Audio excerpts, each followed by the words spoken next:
Richard Sorge was born in 1895 in the oil-rich lands of Baku, a city where the industrial hum of derricks met the dust of the Caucasus. His father was a German engineer working abroad, his mother a Russian woman of local background. That hybrid beginning marked him from the start, neither fully German nor fully Russian, but a product of two worlds already colliding at the edge of empires. When he was a child, the family relocated to Germany, and it was in the quiet order of Wilhelmina society that he grew into adolescence. The years of comfort and study, however, ended abruptly with the outbreak of the First World War. As a young man, he enlisted with enthusiasm, seeking both duty and belonging. The trenches of the Western Front soon stripped him of illusions. Shellfire tore through the battalions, and Sorge himself was gravely wounded, carrying scars that never fully healed. During his recovery, he was confined to hospitals where he lay beside other broken soldiers, men who whispered their doubts in the dim light of the ward. The patriotic fervor that had once driven them seemed hollow, a chorus drowned by the grinding machinery of industrial death. For Sorge, those months were decisive. He began to read radical literature, absorbing critiques of imperialism and the promises of socialist theory. By the end of the war, Germany itself had changed beyond recognition. Defeat, hunger, and revolution shaped the streets he returned to. Sorge, limping on a damaged leg, no longer fit neatly into the patriotic mold. He carried the bitterness of a soldier who had seen sacrifice squandered, and the conviction that the future would belong not to flags or dynasties, but to movements capable of reshaping the entire order of nations. His youth had ended in blood and disillusion, but also in a clarity of purpose that would chart the dangerous path ahead.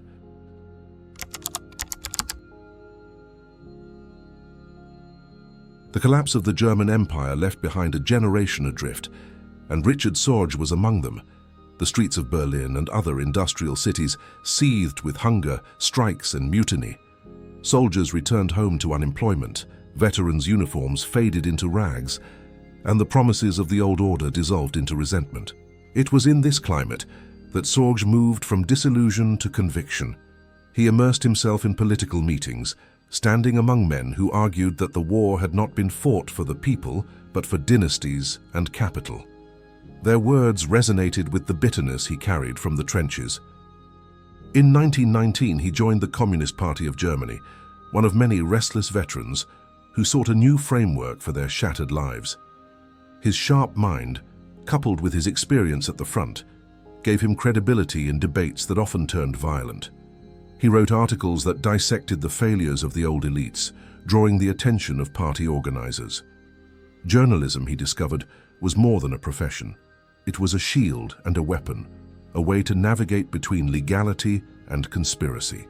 By the early 1920s, Sorge had established himself as a reliable voice within the movement. His analysis was grounded in economics, his reports laced with the urgency of revolution. In those years, he came into contact with agents of the Communist International, the Comintern, who saw in him not only a writer, but a potential operative. The Soviet Union, eager to build a network of sympathizers abroad, sought disciplined men who could blend conviction with discretion. Sorge, fluent in German and Russian, scarred by war yet polished by academia, matched their needs. His path led him eastward. By 1924, he traveled to Moscow, formally integrated into the machinery of international communism. There he underwent training that refined his natural instincts. The Soviet services taught him codes, ciphers, the art of listening without revealing, and the delicate balance between persuasion and concealment. He learned to live within a lie so completely that it became indistinguishable from truth. In Moscow, he was no longer just a disillusioned veteran or a radical journalist. He was being shaped into something else, an instrument of a state that demanded loyalty without question and risk without hesitation. The scars of the First World War had provided the motivation. Moscow provided the tools.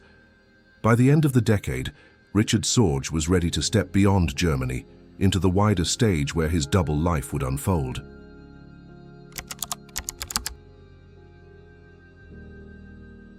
In 1930, Richard Sorge arrived in Shanghai, a city that seemed at once chaotic and perfectly suited for clandestine work.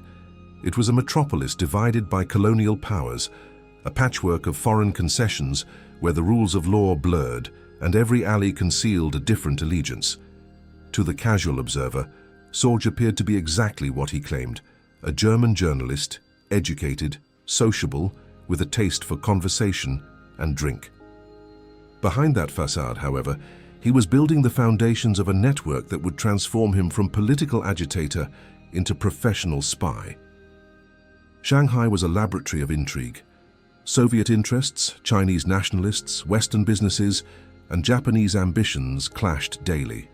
Sorge maneuvered between them with skill, cultivating contacts in cafes, press clubs, and smoky dance halls. His sharp memory and attentive ear allowed him to collect fragments of information that, once transmitted, revealed patterns invisible to his unsuspecting companions. He mastered the art of presenting himself as trustworthy, the kind of man one might confide in after a few glasses of whiskey.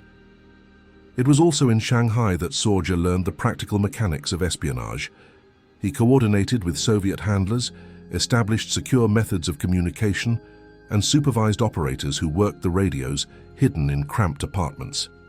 Messages had to be coded, transmitted at precise hours and disguised against detection. The risk was constant. A single misstep could bring the police crashing through the door. Yet the city's disorder provided a measure of cover. Among the swirl of diplomats, adventurers, and mercenaries, a man leading a double life could disappear. This period forged his discipline. Sorge saw how ideology alone was insufficient. Survival depended on adaptability. He learned to think like his adversaries, to anticipate suspicion, and to deflect it with charm or misdirection. He also recognized the value of relationships.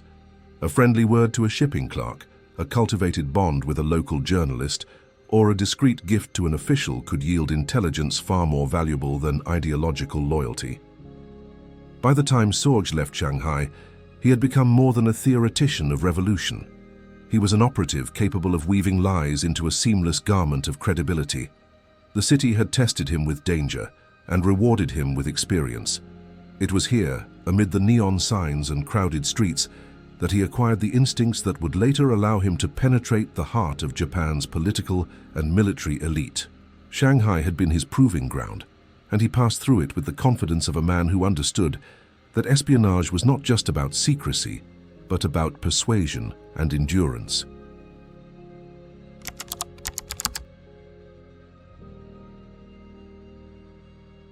In 1933, Richard Sorge was dispatched to Japan, a mission far more dangerous and decisive than his earlier postings. His cover was carefully crafted.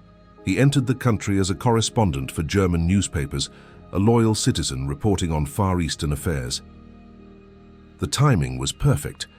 With the rise of the Nazi regime, his German passport carried weight, and his affiliation with the party, though superficial, provided access to the growing circle of diplomats and military officers stationed in Tokyo.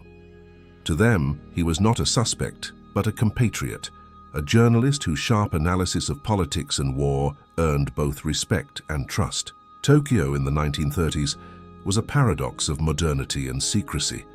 The city pulsed with new industry and militaristic ambition, yet beneath the neon lights and orderly boulevards operated a state apparatus deeply suspicious of foreigners. Sorge understood that survival depended on cultivating credibility so deep that his hosts would never question his presence. He set about constructing a social persona that thrived in embassies, press clubs, and dinner parties. He drank heavily, laughed loudly, and carried himself with the confidence of a man who seemed to have nothing to hide. Behind this mask, however, lay the meticulous discipline of an intelligence officer. Central to his success in Japan was the creation of a tightly woven network. He recruited Max Clausen, a German radio operator who became the backbone of communications with Moscow. Clausen's technical expertise allowed coded reports to flow across thousands of kilometers, piercing the silence that otherwise isolated the Soviet Union from Japanese secrets. Another vital figure was Ozaki Hotsumi, a Japanese journalist and political insider who had the trust of senior officials. Ozaki's access to inner circles of government provided Sorge with information that few foreigners could ever dream of touching. Together with other collaborators, Japanese sympathizers, European expatriates, and occasional informants, they formed a mosaic of sources that ensured a constant flow of intelligence.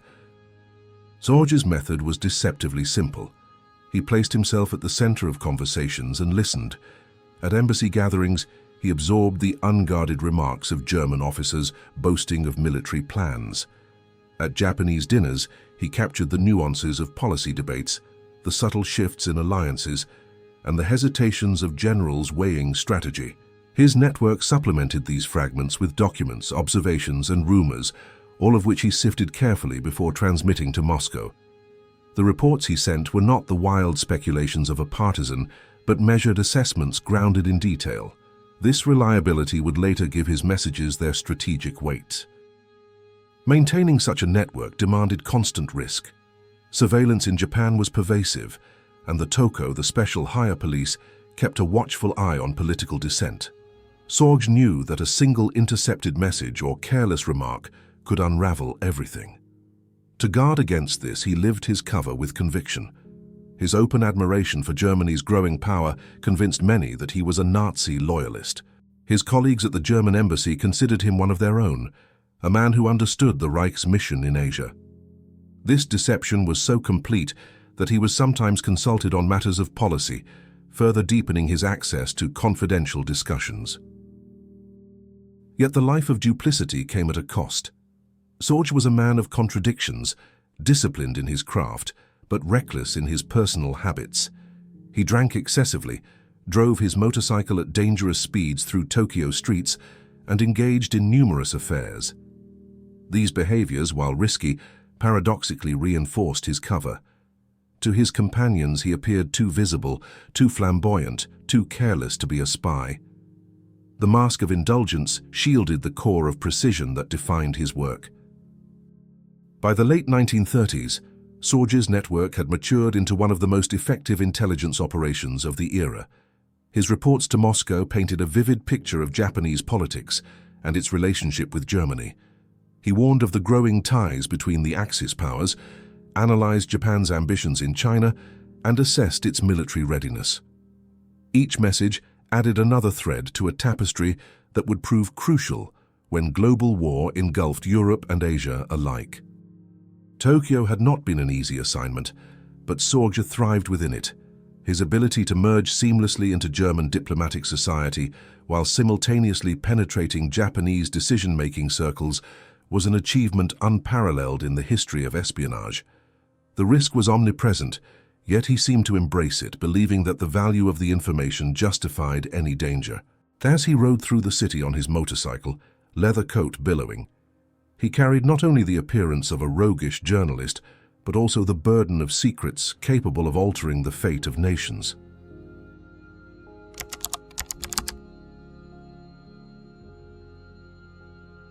By 1941, the world was sliding into total war, and Richard Sorge's network in Tokyo stood at the center of one of the most decisive intelligence operations of the century. For years, he had cultivated contacts, polished his reputation, and sent steady streams of information to Moscow.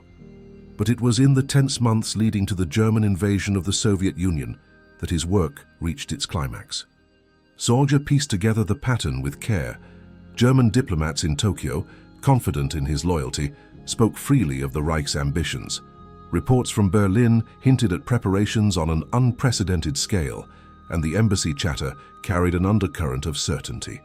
The Wehrmacht would soon strike east. Sorge weighed these fragments against the dispatches provided by Ozaki Hotsumi, who conveyed what Japanese leaders were hearing from their German counterparts. The conclusion was unmistakable. In the summer of 1941, Hitler planned to unleash his armies against the Soviet Union. On May 30, 1941, Sorge transmitted to Moscow one of his most critical messages. It stated plainly that Germany intended to attack the Soviet Union within weeks, detailing concentrations of divisions along the frontier and logistical preparations consistent with invasion. He warned that the assault would begin in late June. It was the kind of intelligence that could shape the destiny of nations, yet in Moscow, it landed on skeptical ears. Stalin, wary of spies who delivered bad news, dismissed it as another attempt to sow fear. He clung to the belief that Hitler would not risk war while Britain remained undefeated. Sorge's warning joined a pile of other reports, many ignored, some contradicted by disinformation. On June 22nd, the invasion came. Operation Barbarossa hurled 3 million German soldiers across the border, plunging the Soviet Union into a struggle for survival.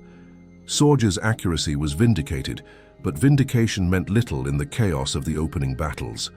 Soviet armies reeled, cities burned, and millions were captured. Yet even as Stalin raged at his generals, Sorge's network continued its work. The question was no longer whether Germany would attack, but whether Japan would join in. The stakes could not have been higher. If Japan, already engaged in China, chose to strike northward into Siberia, the Soviet Union would be caught between two fronts and perhaps destroyed. If Japan instead turned south toward Southeast Asia and the Pacific, Moscow could transfer forces from the Far East to defend the capital. It was this dilemma that Sorge set out to resolve. Throughout 1941, he gathered intelligence from his Japanese contacts. The conversations were delicate, the language oblique, but the implications were clear. Japan's leadership was focused on southern expansion, eyeing the resources of the Dutch East Indies and the Philippines. Its army, though powerful, was not prepared for war against the Soviet Union. In September, Sorge transmitted the conclusion with unflinching clarity: Japan would not attack the USSR before the end of the year. This message was a turning point.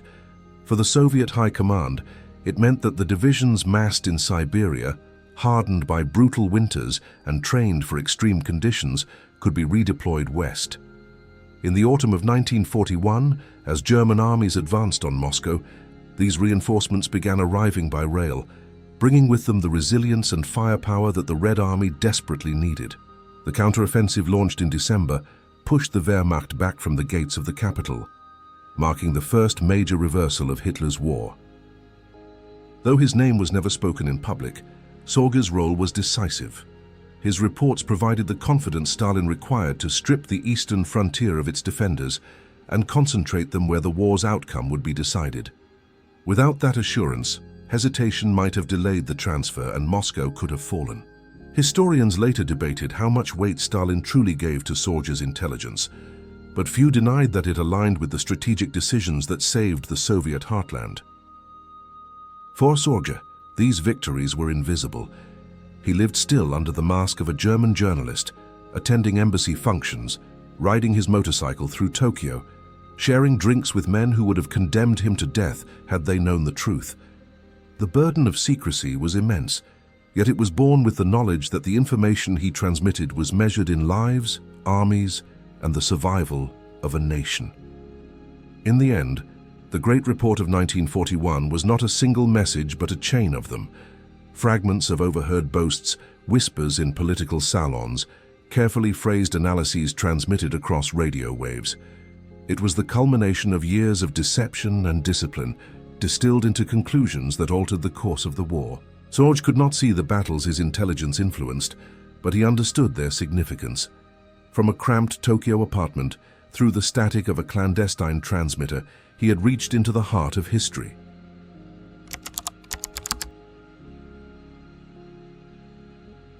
The brilliance of Richard Sorge's network carried within it the seeds of its undoing.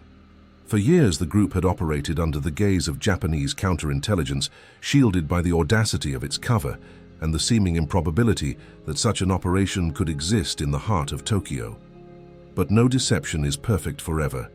By 1941, as Japan tightened its internal security apparatus, the first cracks began to show. The Toko, Japan's special hire police, had grown increasingly vigilant. Their methods combined patient observation with relentless pressure. They did not rush. Instead, they watched, listened, and waited. Unusual radio signals were noted, suspicious associations were tracked, and names began to reappear across separate investigations. The pieces did not yet form a whole, but the outlines of a hidden network were beginning to emerge. The first real blow came with the suspicion cast upon Max Clausen, the German technician, whose radio transmissions carried the lifeblood of Sorge's intelligence. Clausen was discreet, but his equipment was not invisible. Careful surveillance of electrical usage, combined with triangulation of radio frequencies, began to draw the Toko closer. When arrests in other leftist circles produced confessions, fragments of information pointed back to contacts linked with Clausen and, by extension, to Sorge.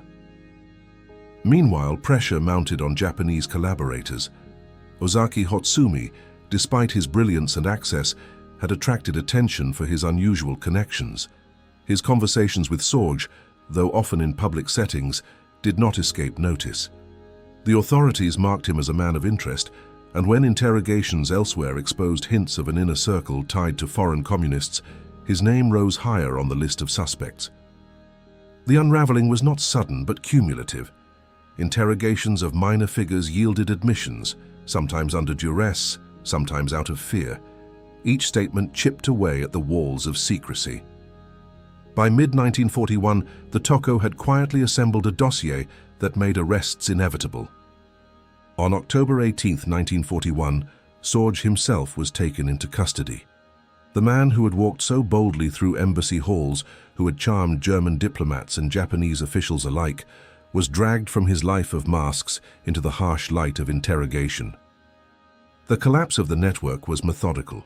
Clausen was arrested soon after, his equipment seized as physical proof of espionage. Ozaki followed, his political career erased in a single night. Others who had assisted in small ways, typists, couriers, informants, were swept up, filling the cells of Tokyo's prisons. The Toko had pulled on enough threads to unravel the entire tapestry. For the Soviets, the silence from Tokyo was deafening. Messages ceased, and the flow of intelligence that had once guided decisions in Moscow vanished. In wartime, absence itself is a signal, and the sudden void confirmed that something had gone catastrophically wrong.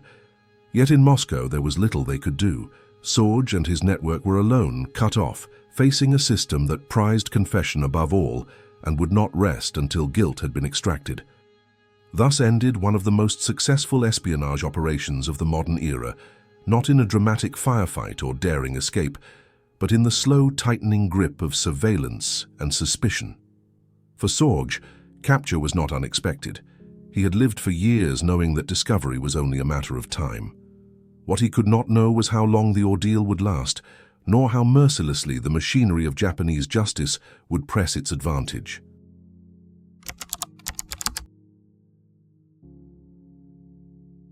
The arrest of Richard Sorge marked the beginning of a long descent into confinement. Taken by the Toko in October 1941, he was placed in a Tokyo prison where the days blurred into endless interrogations. At first he denied everything, clinging to the habits of a spy trained never to admit the truth. But the Japanese authorities were patient. They confronted him with fragments of evidence, the seized radio equipment, testimonies from collaborators, the patterns of his movements. Each piece closed the circle tighter. Sorge endured months of questioning. Unlike the brutal methods employed elsewhere during the war, the Toko relied on exhaustion, repetition, and the steady erosion of resistance. He was isolated, deprived of news, forced to confront the slow collapse of the network he had built. When Ozaki Hotsumi was also arrested and eventually confessed, the weight of denial grew unbearable. In time, Sorge admitted his role, though he sought to protect the broader reach of Soviet intelligence by limiting his admissions to what the Japanese already knew. The trial was a spectacle conducted with measured formality. Sorge appeared not as the flamboyant journalist of embassy circles, but as a prisoner, subdued and visibly aged by confinement. The evidence against him was overwhelming, and the outcome never in doubt. In 1943 he was sentenced to death, his fate sealed by a government that viewed him not only as a spy, but as a dangerous symbol of foreign subversion. Yet the execution was delayed. Months stretched into years as diplomatic considerations, shifting alliances, and bureaucratic caution slowed the process. Sorge spent this time in his cell, writing fragments of reflection, maintaining a stoic composure. He asked neither for clemency nor for recognition. He seemed to accept that the path he had chosen could end in no other way. On November 7, 1944, the sentence was carried out. Richard Sorge was hanged in Sugamo prison, the same day that marked the anniversary of the Bolshevik Revolution. The coincidence was stark. as if history itself had chosen a symbolic alignment. His body was buried in an unmarked grave, his name officially erased from the city he had once moved through so freely. For years, the world knew little of his fate. His reports, his warnings, and the decisive role he had played in shaping Soviet strategy remained hidden behind the silence of governments. To the guards who witnessed his final moments, he was simply another condemned man. Yet in the shadows of global war, the execution of Richard Sorge closed a chapter of espionage whose consequences would echo far beyond the walls of Sugamo prison.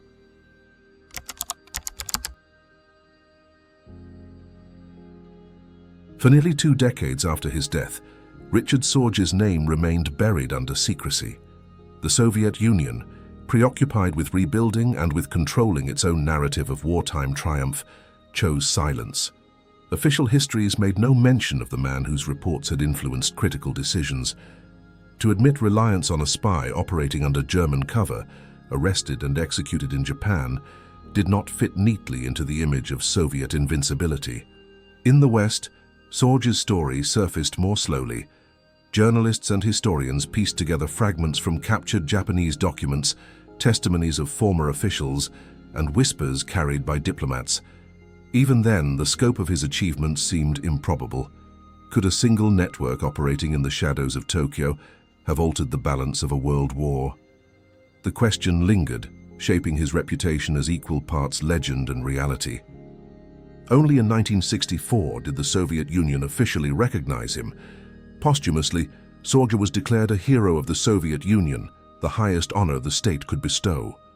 By then, his legend had grown.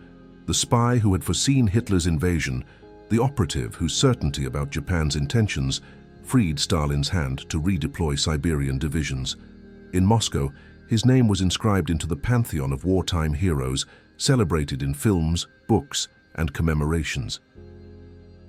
Yet the debate never fully settled. To some, Sorge was a traitor to his birthplace, a man who betrayed Germany in the service of another power. To others, he was a professional of unmatched skill, a symbol of loyalty to a cause that demanded sacrifice beyond measure. Historians continued to argue over the exact weight of his reports, whether Stalin truly trusted him, and how much credit his network deserved for the survival of Moscow. What is certain is that Richard Sorge embodied the contradictions of his age.